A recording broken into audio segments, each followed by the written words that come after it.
안녕하세요. 사람 사는 이야기입니다. 하루하루 달라지는 인생 이야기를 놓치지 않으시려면 구독 버튼 꼭 눌러주세요. 매일 새로운 사연으로 찾아뵙겠습니다. 그럼 이번 사연 시작하겠습니다. 어머니, 이제 요양원에 모실 때가 됐습니다. 큰아들 성철의 굵은 목소리가 거실을 파고들었다. 오랜만에 모인 집안이었지만 따뜻함은 찾아볼 수 없었다. 그의 표정은 차갑고 단호했고 무릎 위에 얹힌 손은 서류 뭉치를 움켜쥐고 있었다. 옆에 앉은 큰며느리 정숙이 조용히 덧붙였다. 여보, 말이 맞아요. 어머니 혼자 지내시다 혹시라도 쓰러지면 우리도 감당 못해요. 안전을 생각한다면 요양원이 제일 나아요. 그 순간 막내딸 수지는 눈을 크게 뜨며 자리에서 벌떡 일어났다. 두 손을 부들부들 떨며 오빠를 노려보았다. 오빠, 어떻게 그런 말을 할 수 있어? 엄마 아직 정신도 똑바로 계시고 혼자 생활 다 하시잖아. 요양원이라니 그게 가족이 할 소리야? 거실 안공기는 무겁게 가라앉았다. 벽에 걸린 오래된 괴종시계의 초침 소리만이 딱딱 울리며 긴장감을 더했다. 구부정한 몸으로 방 한켠에 앉아 있던 할머니는 자식들의 싸움을 말릴 힘조차 없어 보였다. 주름진 손가락이 무릎 위에서 미세하게 떨리고 눈동자는 흔들리며 바닥을 응시하고 있었다. 성철은 한숨을 내쉬며 동생을 향해 목소리를 높였다. 막내, 내가 뭘 안다고 나서 넌 멀리 있다가 가끔 들르기나 하지. 지금 어머니 상태를 우리가 제일 잘 알아. 집과 땅 관리도 필요하고 솔직히 이제 혼자 계시는 건 무리야. 수지는 이를 악물고 대꾸했다. 아니야. 엄마는 혼자가 아니야. 내가 있잖아. 돈이든 시간이든 내가 어떻게든 할 테니까 제발 요양원 얘기는 하지 마. 정숙이 팔짱을 끼고 냉소를 지으며 말했다. 아가씨, 감정적으로만 굴지 마세요. 현실적으로 생각해야죠. 어머니를 계속 여기 두는 게 정말 옳다고 생각해요? 수진의 눈에는 눈물이 맺혔다.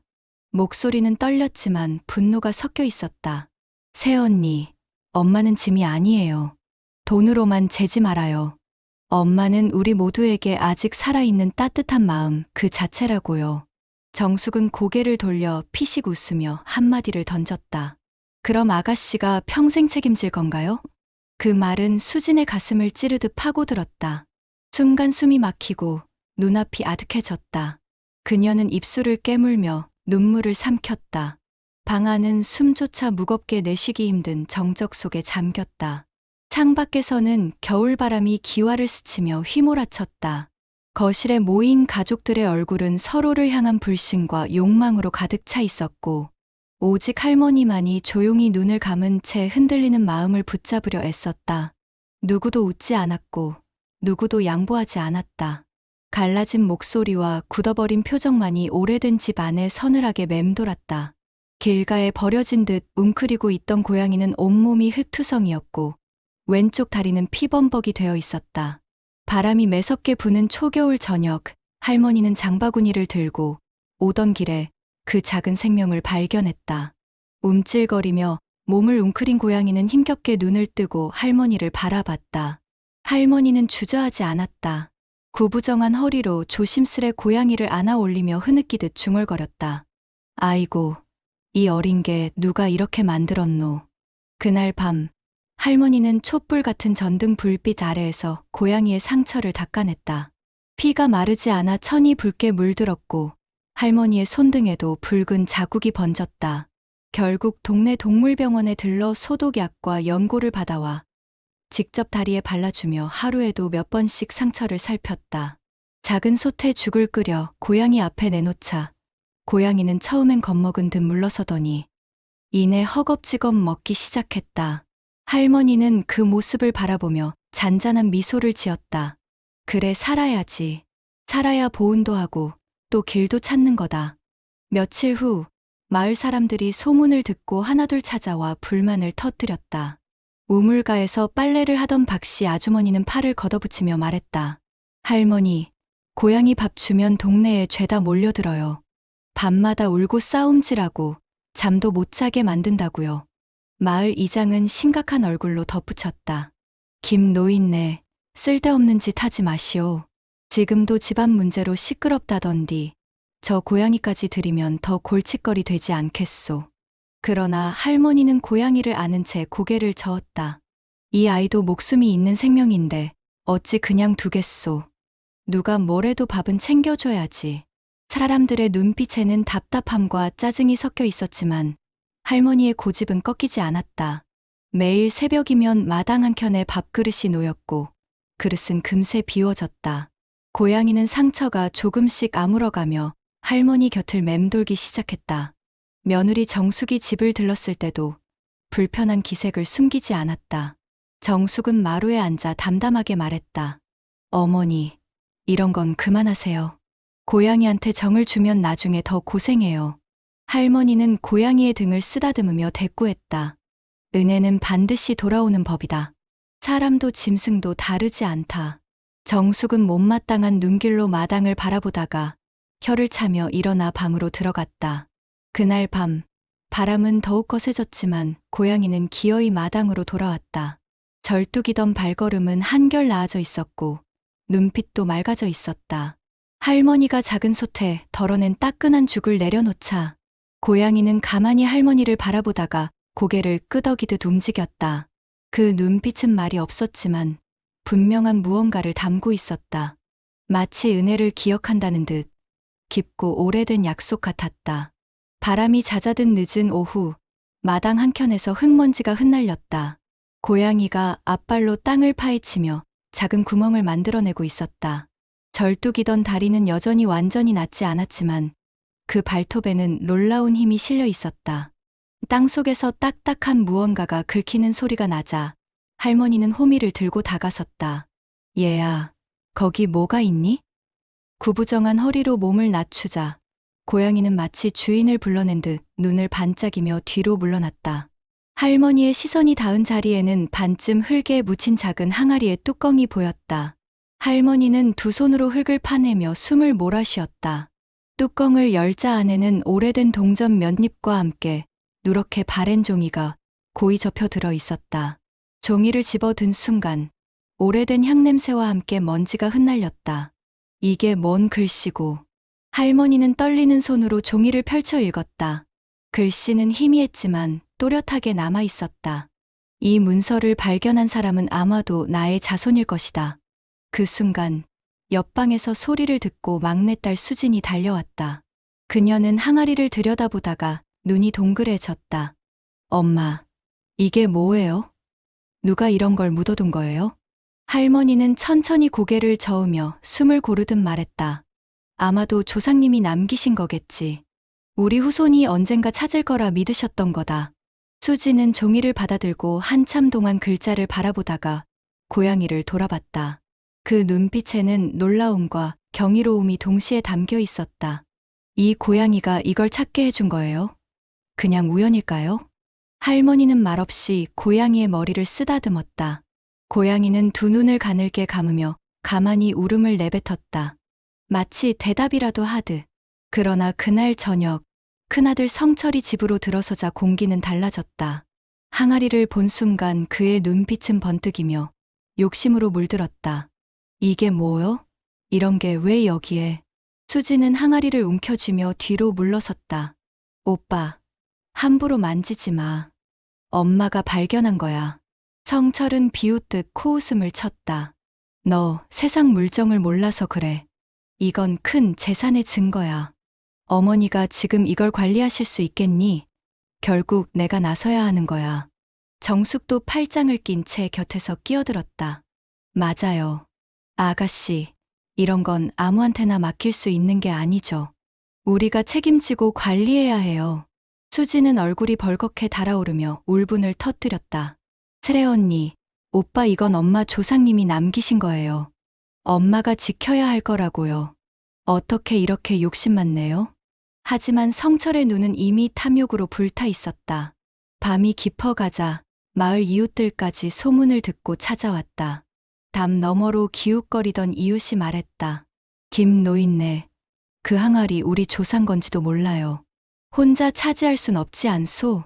할머니는 종이를 두 손으로 꽉 움켜쥐며 단호히 말했다. 아니요. 이건 분명히 우리 집안 조상 이름이 적혀 있어. 남의 개 아니오. 탐내지 말게. 그러나 사람들의 눈빛은 쉽게 가라앉지 않았다. 어둠이 드리운 마당에 서 있던 고양이는 가만히 앉아 모든 광경을 지켜보고 있었다. 그 눈빛은 기묘하게 깊고 마치 오래전부터 이 집안의 운명을 꿰뚫어 보고 있는 듯했다. 소문은 바람보다 빨랐다. 항아리와 편지가 나왔다는 이야기는 하루 만에 마을 전체에 퍼졌다. 우물가에서 빨래를 하던 아낙들은 서로의 귀에 대고 속삭였고 장터의 상인들은 손님을 맞이하면서도 그 이야기를 흘렸다. 김 노인네 집에서 땅 문서가 나왔다더라. 그게 사실이면 우리 조상 땅도 그 집이 차지하게 되는 거 아니여? 아이고, 그렇다면 큰일이지. 혹시 우리 것도 될 수 있는데. 사람들의 눈빛에는 호기심과 질투, 그리고 탐욕이 뒤섞여 있었다.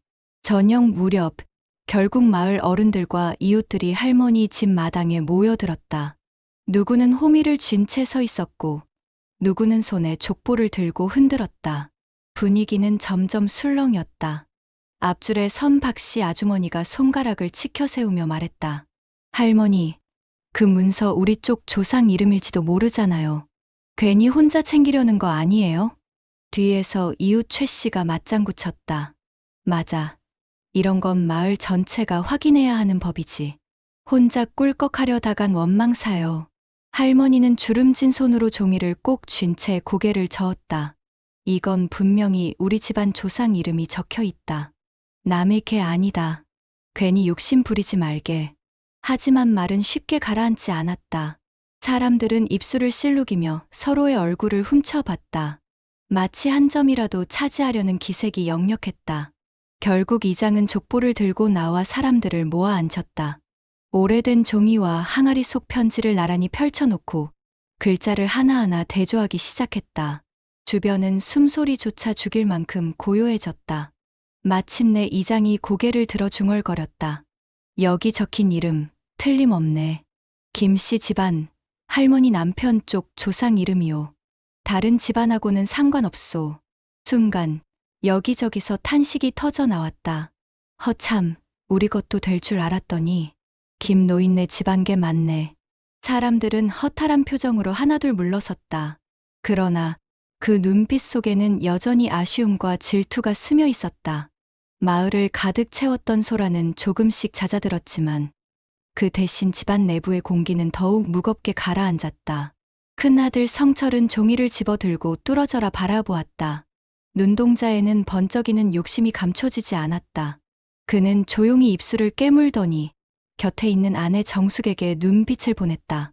정숙이 팔짱을 낀 채 낮은 목소리로 속삭였다. 여보, 이제 확실해졌네요. 어머니 것 맞으니까 우리가 관리해야겠어요. 성철은 고개를 끄덕이며 단호하게 말했다. 맞아. 어머니 혼자 계시면 이걸 지켜낼 수 없어. 우리가 움직여야지. 그들의 대화는 낮게 흘러나왔지만 곁에서 듣던 수진의 귀에는 날카롭게 꽂혔다. 그녀는 얼굴이 벌겋게 달아오르며 소리쳤다.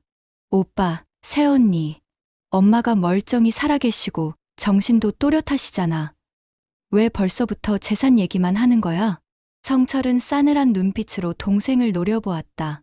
막내, 넌 감정적으로만 구는 거야. 현실을 봐라. 이제 어머니를 요양원에 모셔야 한다. 그래야 우리가 이걸 지킬 수 있어. 마당을 가득 메웠던 사람들은 모두 돌아가고 남은 건 가족 간의 날선 대립뿐이었다. 어둠이 내려앉은 집 안에서 종이를 움켜쥔 성철의 눈빛은 더욱 깊어지고 있었다. 마을 사람들의 발걸음이 하나둘 멀어지자 집 안은 기묘한 정적에 잠겼다. 아까까지의 술렁임은 거짓말처럼 사라졌지만 남은 공기는 더 무겁고 싸늘했다. 할머니는 거친 숨을 고르며 종이를 두 손으로 꼭 붙잡았다. 그러나 그 손끝마저 떨려 종이가 바스락거렸다. 성철은 천천히 다가와 어머니 앞에 서더니 낮게 그러나 단호하게 말을 꺼냈다. 어머니, 이젠 확실해졌습니다. 이 재산은 우리 집안 거예요. 그런데 어머니 혼자서는 지키기도 힘들고 관리도 불가능합니다. 요양원에 모셔드리는 게 맞습니다. 그 말에 수지는 즉각 자리에서 벌떡 일어나 오빠를 막아섰다. 눈은 벌겋게 달아올랐고 손끝은 파르르 떨렸다. 오빠, 또 요양원 얘기야? 엄마는 멀쩡히 살아계시잖아. 스스로 밥도 하시고 집안일도 챙기시고 기억도 또렷해. 왜 자꾸 엄마를 재산하고 묶어서 생각하는 거야? 정숙은 팔짱을 낀 채 차갑게 눈길을 흘겼다. 아가씨, 감정만으로는 안 돼요. 어머니 연세가 몇인데 언제 어떤 일이 벌어질지 모르는 거죠. 우리가 요양원에 모셔야 마음이 편합니다. 그리고 솔직히 말해서 이 땅과 집은 우리가 책임져야 맞는 거잖아요. 수지는 억울함에 목소리가 떨렸다. 새언니, 엄마는 짐이 아니야. 엄마는 아직 살아계신 분이고 우리 모두의 어머니야. 어떻게 그렇게 함부로 말해? 할머니는 두 자식의 얼굴을 번갈아 바라보며 숨을 삼켰다. 입술은 파르르 떨렸지만 목소리는 잘 나오지 않았다. 그녀는 그저 종이를 가슴께로 끌어안으며 눈을 감았다. 시간은 느리게 흘러갔다. 어둠이 깔린 거실에서 서로의 숨소리마저 칼날처럼 부딪혔다. 성철은 동생을 노려보다가 결국 언성을 높였다. 막내, 넌 결국 아무 책임도 못 지면서 말만 하는 거야. 이 집, 이 땅, 어머니까지 우리가 책임져야 한다고. 수지는 눈물이 왈칵 쏟아졌다. 오빠, 그건 책임이 아니야. 욕심이지. 엄마를 핑계로 결국은 재산을 빼앗으려는 거잖아. 정숙은 고개를 저으며 한숨을 내뱉었다. 아가씨, 그렇게만 보지 말아요. 우리가 어머니 모시고 요양원에 보내는 게 결국 다 좋으려고 하는 거잖아요. 수지는 몸을 떨며 외쳤다. 좋으려고? 엄마 마음은 묻지도 않고 무조건 요양원이라니. 그게 효도야? 침묵이 흘렀다. 오래된 집 안은 땅속 깊은 곳에서 울려오는 듯한 정적에 휩싸였다. 할머니는 고개를 숙인 채 아무 말도 하지 못했지만 눈가에 맺힌 눈물이 반짝 빛나고 있었다. 창밖에서는 달빛이 마당을 희미하게 비추고 고양이는 구석에 앉아 조용히 그 모든 광경을 지켜보고 있었다. 그 눈빛은 깊고 어두웠다. 마치 인간들의 욕심과 갈등을 꿰뚫어 보는 듯 말없이 모든 것을 기억하고 있었다. 밤은 깊었고 오래된 집의 거실은 희미한 전등 불빛만이 깜박이고 있었다. 구석엔 할머니가 낮에 쓰던 약봉지가 놓여 있었고 마른 바람이 스며들어 커튼이 살짝 흔들렸다. 그 고요 속에서 성철과 정숙은 마주 앉아 있었다. 둘의 얼굴은 굳어 있었고 대화는 속삭임이었지만 매섭고 단호했다. 성철이 서류 몇 장을 책상 위에 탁 내던지며 말했다. 이제 더 미룰 수 없어. 도장만 받아내면 끝나는 거야. 어머니는 이미 판단이 흐려지고 계셔. 이젠 우리가 책임진다고 해야 해. 정숙은 팔짱을 낀 채 냉정하게 고개를 끄덕였다. 맞아요. 요양원에 모셔야 이 재산도 우리가 제대로 관리할 수 있어요. 어머니 혼자 두면 위험하기도 하고 그 땅을 지키기도 힘들죠. 아가씨가 뭐라 해도 결국 우리가 이기는 거예요. 성철은 낮은 목소리로 비웃듯 중얼거렸다. 막내는 아직 철이 없어. 감정만 앞세우지 현실은 몰라. 이번 기회에 확실히 정리해야 한다. 정숙은 한참을 생각하더니 조용히 덧붙였다. 여보, 혹시 어머니가 끝까지 거부하시면? 성철은 잠시 침묵하다가 입술을 굳게 다물며 말했다. 그땐 어떻게든 설득해야지. 필요하면 서류를 미리 준비해 두는 것도 방법이야. 어머니가 흔들리시면 바로 도장을 찍게 만들 수 있잖아.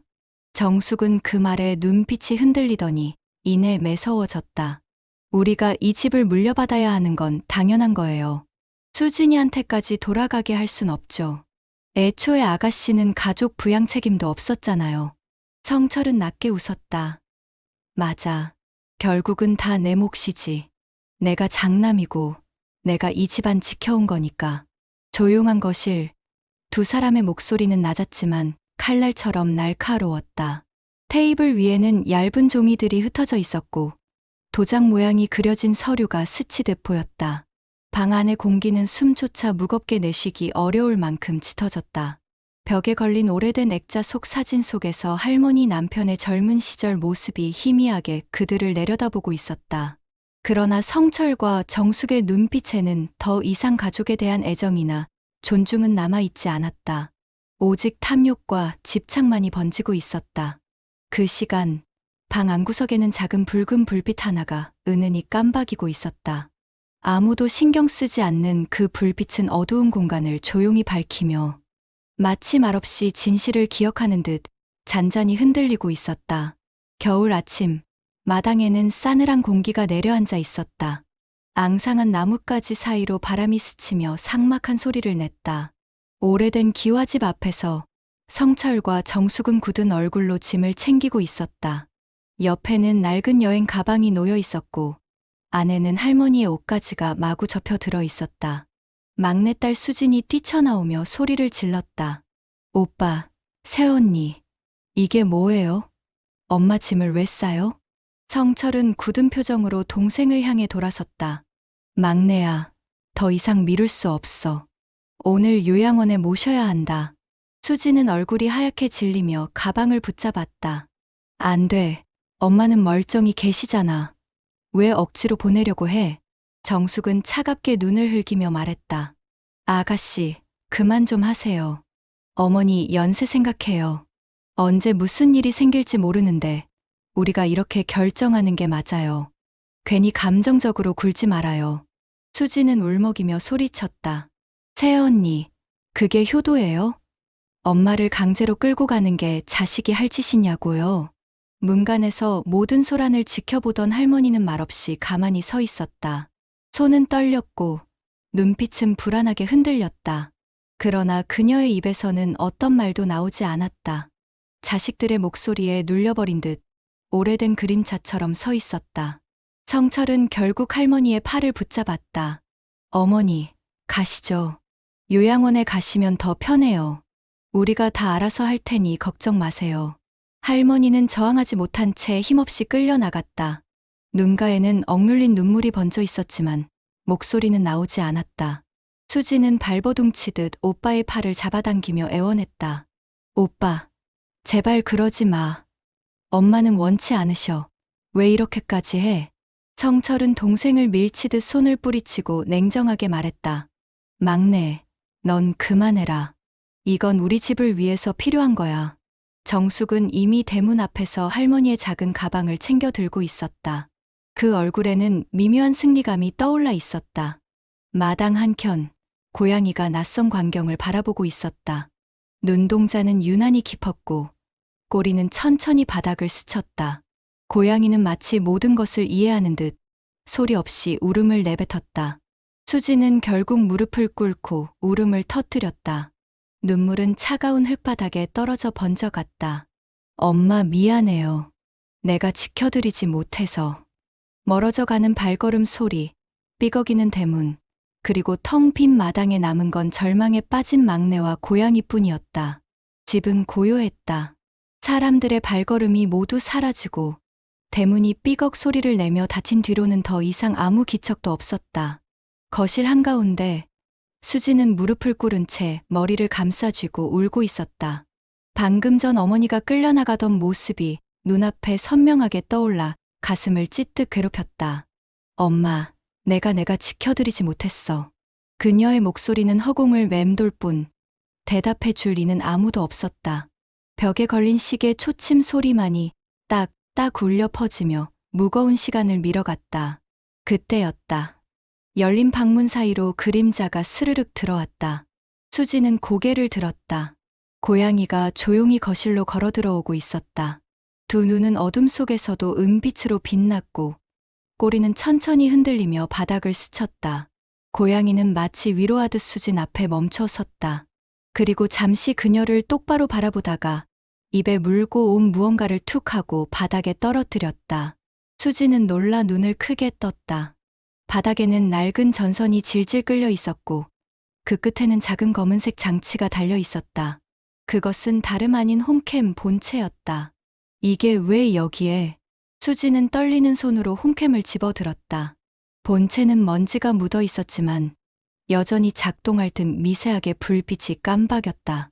순간 가슴이 요동쳤다. 수지는 두 손으로 얼굴을 감싸며 고개를 저었다. 설마 여기에 뭐가 찍힌 건 아니겠지. 그러나 고양이는 그녀 발치에 앉아 꼬리를 감싸며 눈을 가늘게 떴다. 마치 대답이라도 하는 듯 작은 울음소리를 내뱉었다. 그 울음은 단순한 소리가 아니었다. 어딘가 묵직하게 울려 퍼져 수진의 가슴을 흔들었다. 순간 그녀는 본능적으로 알 수 있었다. 이 고양이가 단순히 장난삼아 본체를 끌고 온 것이 아니라는 사실을. 손끝이 떨리며 홈캠의 전원을 켰다. 붉은 불빛이 켜지며 기계가 윙하고 작동음을 냈다. 화면이 서서히 켜지고 그 안에는 낯익은 거실 풍경이 비쳤다. 수지는 가슴이 쿵쾅거리는 걸 느끼며 본체를 꼭 끌어안았다. 아직 영상은 재생되지 않았지만 어쩐지 그 안에 무언가 중요한 진실이 담겨 있을 것만 같았다. 거실 한가운데 앉아 흐느끼던 수지는 이내 눈물을 닦고 고양이를 향해 속삭였다. 고마워. 내가 아니었으면 난 아무것도 몰랐을 거야. 고양이는 대답 대신 조용히 그녀 곁에 몸을 웅크리고 앉았다. 그 작은 몸에서 느껴지는 온기는 텅 빈 집에 남아있던 마지막 희망처럼 따뜻했다. 거실 불빛은 희미했다. 수지는 무릎 위에 홈캠 본체를 올려놓고 숨을 고르며 버튼을 눌렀다. 순간 화면이 켜지더니 정지된 듯 고요하던 집 안에 낯익은 목소리가 흘러나왔다. 도장만 받아내면 된다니까. 어머니 혼자 판단 못 하시는 거 우리도 알잖아. 큰아들 성철의 목소리였다. 화면 속 그는 테이블에 서류를 펼쳐놓고 있었다. 곧이어 정숙의 목소리가 뒤따랐다. 맞아요. 요양원에 모셔야 땅도 집도 우리가 제대로 관리할 수 있어요. 아가씨가 뭐라 해도 결국 우리 거예요. 수진의 손끝이 파르르 떨렸다. 눈물이 다시 치밀었지만 눈을 크게 뜬 채 화면을 외면하지 못했다. 화면 속의 두 사람은 마치 음모를 감추지 못하는 맨 얼굴 그대로였다. 혹시 어머니가 거부하시면 어떡해? 정숙의 얼굴이 화면 속에서 불안하게 흔들렸다. 성철은 낮게 목소리를 낮추며 대답했다. 그땐 어떻게든 서류를 준비해 두자. 흔들릴 때 바로 도장 찍게 만들면 돼. 막내가 뭐라 해도 상관없어. 결국 내 몫이야. 그 말이 끝나자 수지는 두 손으로 입을 막았다. 울음이 목구멍까지 차올랐지만 이를 악물고 삼켰다. 화면 속 오빠와 새언니의 얼굴은 이미 가족이 아니라 낯선 범인처럼 보였다. 영상은 이어졌다. 테이블 위에 펼쳐진 종이, 그리고 그 위로 성철의 손이 덮였다. 붉은 도장 모양이 선명하게 찍힌 부분을 손가락으로 짚으며 그는 중얼거렸다. 이제 이걸로 다 끝나는 거야. 정숙은 고개를 끄덕이며 미소를 지었다. 여보, 드디어 우리가 원하는 걸 손에 넣게 되네요. 수지는 화면을 꺼버릴 수 없었다. 눈물이 주르륵 흘렀다. 손에 쥔 홈캠 본체가 마치 뜨겁게 달아오른 듯 느껴졌다.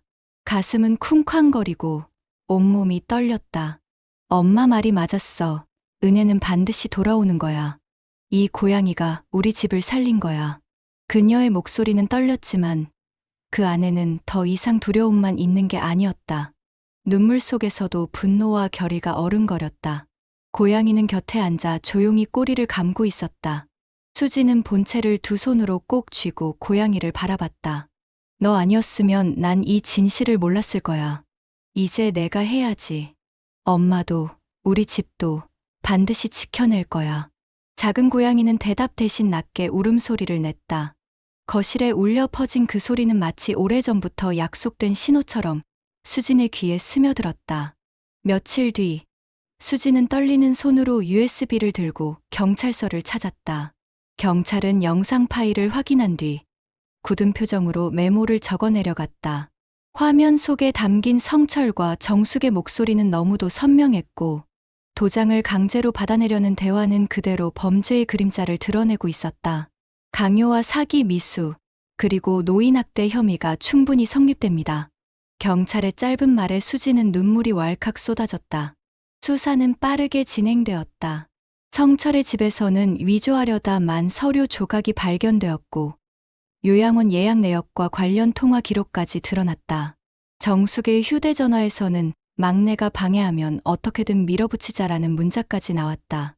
결국 두 사람은 경찰 조사를 받고 구속되었다. 법정에 선성철은 고개를 떨군 채 아무 말도 하지 못했고 정숙은 억울하다며 울부짖었지만 이미 증거는 충분했다. 마을 사람들은 법원 소식을 듣자 하나같이 혀를 찼다. 은혜를 저버리더니 결국 저 꼴이 났네. 어머니 등골 빼먹으려다 감옥에 가게 생겼지 뭐야. 남의 욕심이 결국 화를 부른다더니 틀린 말이 아니구먼. 불과 며칠 전까지만 해도 당당하던 성철과 정숙은 이제 손가락질의 대상이 되었다. 친척들도 하나둘 연락을 끊었고 집안의 체면은 땅에 떨어졌다.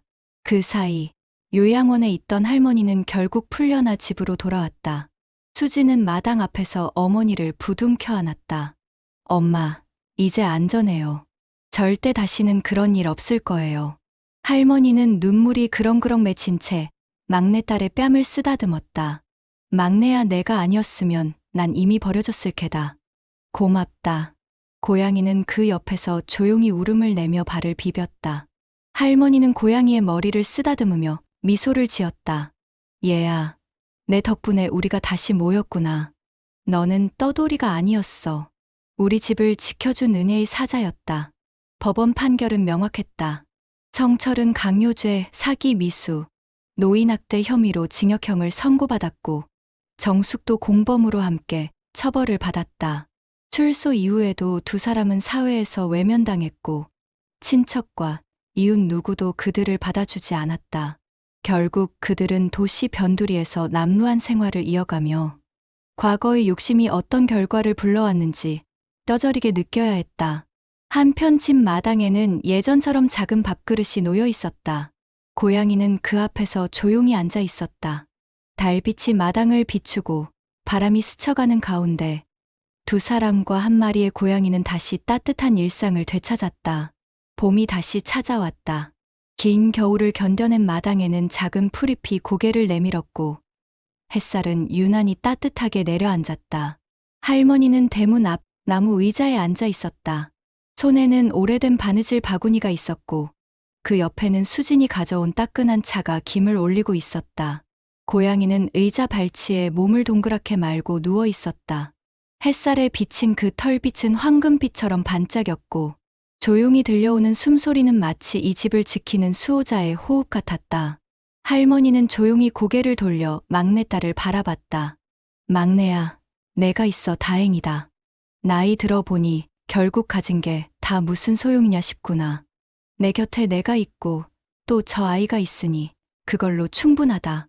수지는 눈가가 젖으며 고개를 끄덕였다. 엄마, 이제 절대 혼자 두지 않을게요. 다시는 그런 일 없을 거예요.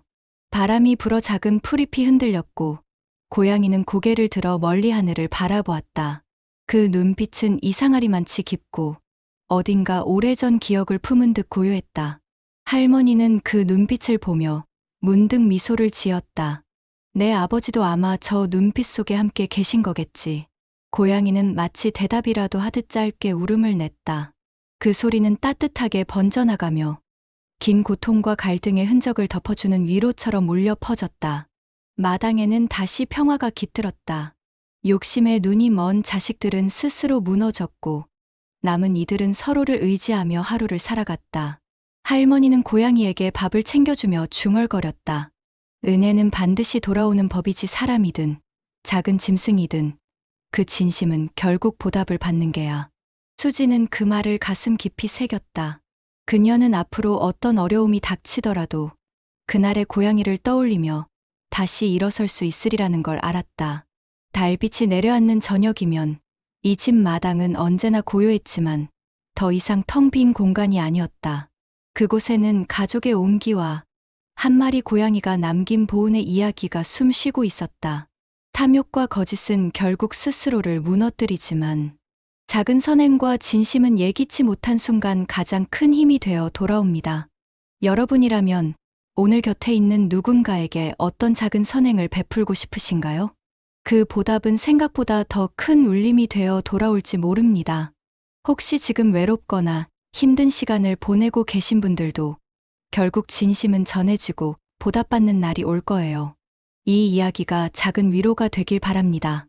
오늘 이야기가 마음에 남으셨다면 앞으로도 따뜻한 교훈을 전해드릴 수 있도록 구독과 좋아요 부탁드립니다. 여러분의 작은 관심이 다음 이야기를 이어가는 큰 힘이 됩니다.